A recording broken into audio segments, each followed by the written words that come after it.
কল্পনা কৰক আপোনাৰ ওচৰত অসাধাৰণ প্ৰতিভা আছে। আপুনি গান গাব পাৰে, আপুনি লিখিব পাৰে, নৃত্য কৰিব পাৰে, আপুনি ছবি আঁকিব পাৰে, অভিনয়ো কৰিব পাৰে, আৰু মানুহেও আপোনাক প্ৰশংসা কৰে। আপুনি এটা আৰামদায়ক জীৱন কটাব পাৰে। হয়তো আপুনি তাকেই কৰিব। কিন্তু আমি আজি যোনজন ব্যক্তিৰ কথা পাতিম বা যোনজন ব্যক্তিৰ জীৱনত ডিপ ডাইভ কৰিম, সেই ব্যক্তিজনে কিন্তু তেনে নকৰিলে। তেওঁ সকলো উচৰ্গা কৰি দিলে। তেওঁ ক্ষমতাৰ বিৰুদ্ধে থিয় হ'ল। তেওঁ দৰিদ্ৰজনৰ কাষত থিয় হ'ল। আনকি তেওঁৰ সমস্ত সম্পত্তিও আনক দান কৰি দিলে। কিন্তু প্ৰশ্নটো হৈছে যে তেওঁ কিয় তেনেকুৱা কৰিলে? বা এনেকুৱা কোনে কৰে? সেই মানুহজনৰ মনৰ ভিতৰত কি চলি আছিল? আজি আমি বিষ্ণু ৰাভাৰ জীৱনী নুশুনো। আজি আমি তেওঁৰ মগজুৰ গভীৰতাত প্ৰৱেশ কৰাৰ চেষ্টা কৰিম। এজন শিল্পী হিচাপে নহয়, এজন বিপ্লৱী হিচাপেও নহয়, বৰঞ্চ এজন সাধাৰণ তেজমঙহৰ মানুহ হিচাপে। কিছুমান মানুহ জীয়াই থাকে আৰু কিছুমান মানুহ জ্বলি থাকে। মনোবিজ্ঞানে কয় যে বেছিভাগ মানুহে তিনিটা বস্তু বিচাৰে: সুৰক্ষা, সন্মান আৰু সুবিধা।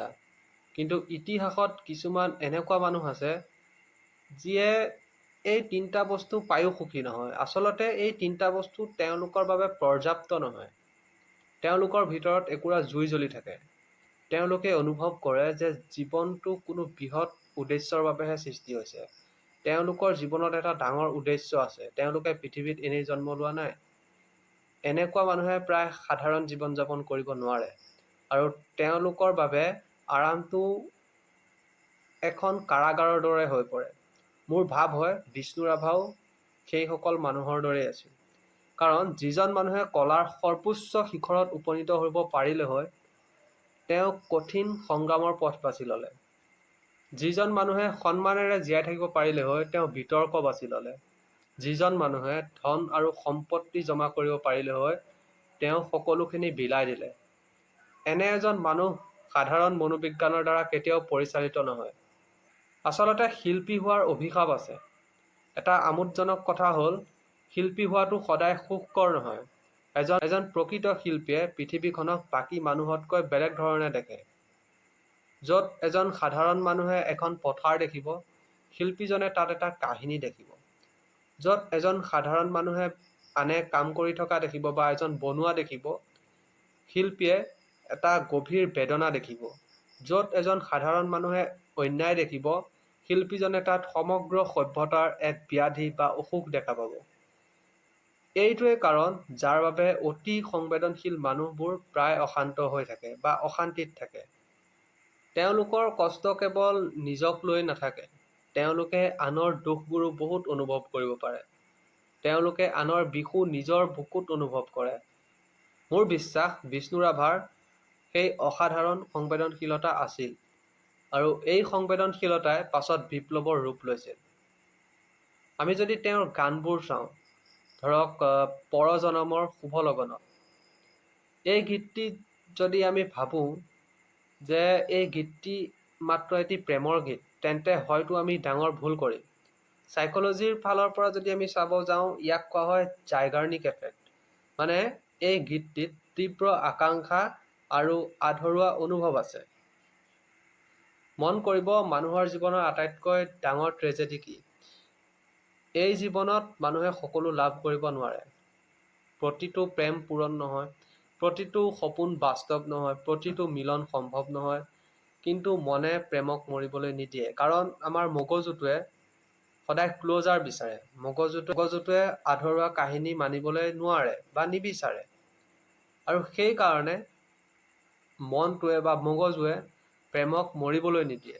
ই ভৱিষ্যতৰ কল্পনা কৰে, পিছৰ জন্মৰ কল্পনা কৰে, কোনো এক অনন্ত সম্ভাৱনাৰ সপোন দেখে। এই গীতটো কেৱল প্ৰেমিকাক পোৱাৰ ইচ্ছা নহয়, এয়া মানুহৰ মানসিক প্ৰৱণতাৰ প্ৰতীক, যিয়ে কয় যদি এতিয়া পোৱা নাই, তেন্তে ক'ৰবাত নহয় ক'ৰবাত, কেতিয়াবা নহয় কেতিয়াবা নিশ্চয় পাম। আৰু এই আশাই মানুহক জীয়াই ৰাখে। তেওঁৰ আৰু এটা গান আছে, সুৰৰে দেউলৰে ৰূপৰে শিকলি। এই শাৰীটোৱে মোক সদায় আকৰ্ষিত কৰে। কাৰণ ইয়াত দুটা বিপৰীত মেৰু আছে। প্ৰথমটো হৈছে শিকলি, দ্বিতীয়টো বন্ধন। সাইকোলজিত বা মনোবিজ্ঞানত ইয়াক কোৱা হয় পেৰাডক্স বা বিৰোধাভাস। মানুহে প্ৰায় সেইবোৰ বস্তুৰ লগতে বান্ধ খাই পৰে যাক আটাইতকৈ বেছি ভাল পায় বা যিবোৰ বস্তু আটাইতকৈ বেছি ভাল পায়। কেতিয়াবা প্ৰেমো শিকলি হ'ব পাৰে, সপোনেও কেতিয়াবা বান্ধোনৰ সৃষ্টি কৰিব পাৰে, আদৰ্শও কেতিয়াবা জেইল হ'ব পাৰে। কেতিয়াবা আমি এই কাৰণেই বন্দী নহওঁ যে কোনোবাই আমাক বান্ধি থৈছে, কেতিয়াবা আমি এই কাৰণেও বন্দী হওঁ যে কাৰোবাক আমি ইমানেই ভাল পাওঁ বা কিছুমান বস্তু আমি ইমানেই ভাল পাওঁ তাৰ পৰা আঁতৰি অহাটো সম্ভৱ নহয় বা বহুত টান হৈ পৰে। আৰু এটি মোৰ প্ৰিয় গীত, মোৰ জীৱনৰ আকাশতে ইন্দ্ৰধনু গঢ়িম। ইন্দ্ৰধনু আচলতে কি? বাস্তৱ নহয়, কিন্তু আশাৰ প্ৰতীক, কল্পনাৰ প্ৰতীক, সৌন্দৰ্যৰ প্ৰতীক। বিষ্ণু ৰাভাৰ এই শাৰীটোৱে এটা কথা বুজায় যে তেওঁ কেৱল বিদ্ৰোহী বা শিল্পীয়ে নাছিল, তেওঁ এজন স্বপ্নদ্ৰষ্টাও আছিল। কিছুমান মানুহে পৃথিৱীখন যেনেকুৱা তেনেকৈ গ্ৰহণ কৰি লয়, কিছুমান মানুহে পৃথিৱীখন সলনি কৰিব বিচাৰে, আৰু কিছুমান মানুহ আছে যোনে মনৰ ভিতৰত এখন পৃথিৱীৰ সৃষ্টি কৰে, তাৰ পাছত সেই পৃথিৱীখনক বাস্তৱত ৰূপ দিয়াৰ চেষ্টা কৰে। আৰু বিষ্ণু ৰাভা সেই শ্ৰেণীৰ মানুহ আছিল। তেওঁ মাটি কিয় ভগাই দিছিল? এতিয়া আপোনালৈ এটা প্ৰশ্ন, আপোনাৰ যদি হাজাৰ হাজাৰ বিঘা মাটি থাকে তেন্তে আপুনি কি কৰিব? আপুনি সুৰক্ষিত কৰিব মাটিখিনি বা নিজৰ সন্তানৰ কাৰণে ৰাখিব, নিজৰ সন্তানৰ কাৰণে এৰি থৈ যাব। কিন্তু তেওঁ বেলেগক দান কৰিলে। আচলতে তেওঁৰ ভিতৰত কি চলি থাকিব পাৰে? সাইকোলজিয়ে কয় যে মানুহৰ পৰিচয় দুটা থাকে। প্ৰথমটো হৈছে মোৰ কি বা এইটো মোৰ, দ্বিতীয়টো হৈছে মই কাৰ বাবে জীয়াই আছোঁ। বেছিভাগ মানুহে প্ৰথম স্তৰতে থমকি ৰয়, বহুত কম সংখ্যক মানুহে দ্বিতীয় স্তৰত উপনীত হ'ব পাৰে। বিষ্ণু ৰাভা সেই দ্বিতীয় স্তৰৰ মানুহে আছিল। কাৰণ সম্পত্তি তেওঁৰ বাবে পৰিচয় নাছিল, তেওঁৰ বাবে পৰিচয় আছিল তেওঁৰ জীৱনৰ বৃহৎ উদ্দেশ্য। এটা কঠিন কথা কওঁ, প্ৰতিটো মহান গুণৰ এটা নিৰ্দিষ্ট মূল্য থাকে। যেনে সংবেদনশীলতাৰ মূল্য হৈছে বেদনা বা কষ্ট, আদৰ্শবাদৰ মূল্য হৈছে নিৰাশা, ত্যাগৰ মূল্য হৈছে নিসংগতা অনুভৱ কৰা বা অকলশৰীয়া অনুভৱ কৰা। যিজন মানুহে পৃথিৱী সলনি কৰিব খোজে সেই মানুহজন পৃথিৱীৰ ওপৰতে নিৰাশ হয়, কাৰণ পৃথিৱীখন কেতিয়াও আদৰ্শৰ ওপৰত নচলে। মোৰ ধাৰণা বিষ্ণু ৰাভাৰ ভিতৰতো এটা অন্তৰ্দ্বন্দ্ব চলি আছিল।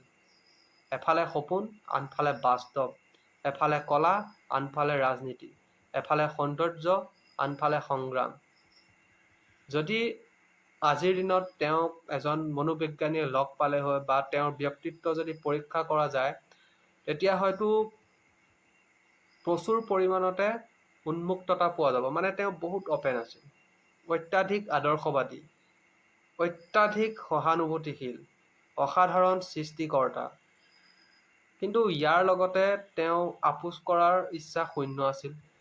তেওঁৰ অন্যায়ৰ প্ৰতি তীব্ৰ অসহনশীল আছিল, আৰু নিজৰ বিশ্বাসৰ বাবে তেওঁ যিকোনো বিপদমুক্ত আহ্বান লোৱাৰ কেপাচিটি আছিল বা ৰিস্ক লোৱাৰ কেপাচিটি আছিল। এনেকুৱা মানুহে ইতিহাস ৰচনা কৰে, কিন্তু তেওঁলোকে নিজৰ বাবে এটা সহজ জীৱন গঢ়িব নোৱাৰে। হয়তো বিষ্ণু ৰাভাক বুজাৰ আটাইতকৈ শুদ্ধ উপায় এইটো নহয় যে আমি সুধো তেওঁ কি কৰিলে। আচলতে এইটো সোধা উচিত যে তেওঁ তেনেকুৱা কিয় আছিল, যে কিছুমান মানুহ পৃথিৱীখনত কেৱল জীয়াই থাকিবলৈ নাহে, তেওঁলোকে পৃথিৱীখনক প্ৰত্যাহ্বান জনাবলৈ আহে। কিছুমান মানুহে সম্পত্তি গঢ়ে, কিছুমান মানুহে ঐতিহ্য এৰি থৈ যায়, কিছুমান মানুহে ঘৰ সাজে, কিছুমান মানুহে আকৌ বিচাৰধাৰাৰ সৃষ্টি কৰে। আৰু বিষ্ণু ৰাভা আছিল সেই বিৰল মানুহসমূহৰ মাজৰে এজন, যিয়ে নিজৰ সমগ্ৰ জীৱনটোকে এটা অমৰ বিচাৰধাৰালৈ ৰূপান্তৰিত কৰি থৈ গ'ল। আৰু আজিৰ ভিডিঅ'টো ইমানেই। যদি আপুনি ভিডিঅ'টো চাই ভাল পালে তেনেহ'লে লাইক, কমেণ্ট, শ্বেয়াৰ আৰু ছাবস্ক্ৰাইব কৰিবলৈ একেবাৰে নাপাহৰিব।